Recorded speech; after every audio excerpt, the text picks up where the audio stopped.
First ಜೋಶ್ ಬಂದಾಗ first ಒಂದು ವಾರ ಜಿಮ್ ಫುಲ್ ಆಗಿಬಿಡುತ್ತೆ. ಎಲ್ಲ ಆಫರ್ಸ್ ಎಲ್ಲ ಶುರುವಾಗಿ everybody wants to go to gym ಆ ಟೈಮಲ್ಲಿ. ಸೊ ಆವಾಗ excessive workout can cause problems.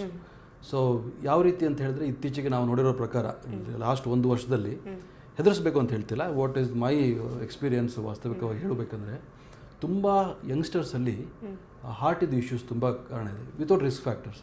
ತಂದೆ ತಾಯಿಗಳಿಗೇನು ಪ್ರಾಬ್ಲಮ್ ಇರಲ್ಲ, ಇವರಿಗೂ ಏನು ಹ್ಯಾಬಿಟ್ಸೇ ಇಲ್ಲ. ಅಯ್ಯೋ ಸರ್ ನಾನು ಕುಡಿಯೋದಿಲ್ಲ, ಸ್ಮೋಕ್ ಮಾಡಲ್ಲ, ನಾನು ಏನೂ ಇದು ಮಾಡೋದಿಲ್ಲ, ಸಡನ್ನಾಗಿ ನನಗೆ ಯಾಕೆ ಬಂತು ಅಂತ ಹೇಳಿ. ಬಟ್ ಐಡೆಂಟಿಫಿಕೇಷನ್ ಬೇಗ ಆಗುತ್ತೆ, ಬೇಗ ಬರ್ತಾರೆ. ಬಟ್ ಯಾಕೆ ಅವರಿಗೆ ರಿಸ್ಕ್ ಫ್ಯಾಕ್ಟರ್ ಜಾಸ್ತಿ? It is mainly because of stress. Stress is a number one killer. ನೀವು ಕುಡೀರಿ, ಸ್ಮೋಕ್ ಮಾಡಿ, that is all secondary. That is also an additional risk factor. But ನಮ್ಮ ಲೈಫ್ ಸ್ಟೈಲ್ ಹ್ಯಾಸ್ ಚೇಂಜ್ಡ್. ನಾನು ಸಾಧಿಸಬೇಕು, ನಾನು ಅದು ಮಾಡಬೇಕು, ಇದು ಮಾಡಬೇಕು, ಎಲ್ಲದೂ ಒಟ್ಟಿಗೆ ಬಂದು, ಮೊನ್ನೆ one of the very famous person was telling, ಹೆಂಗಸರಲ್ಲಿ ಮುಂಚೆ ಹಾರ್ಟ್ ಡಿಸೀಸ್ ಎಲ್ಲ ಜಾಸ್ತಿ ಇರ್ತಾ ಇರಲಿಲ್ಲ, ಬಟ್ ಇತ್ತೀಚೆಗೆ ತುಂಬ ಕಾಣ್ತಾ ಇದೆ, ಎಸ್ಪೆಷಲಿ ಲೇಡೀಸಲ್ಲಿ. ಯಾಕೆ?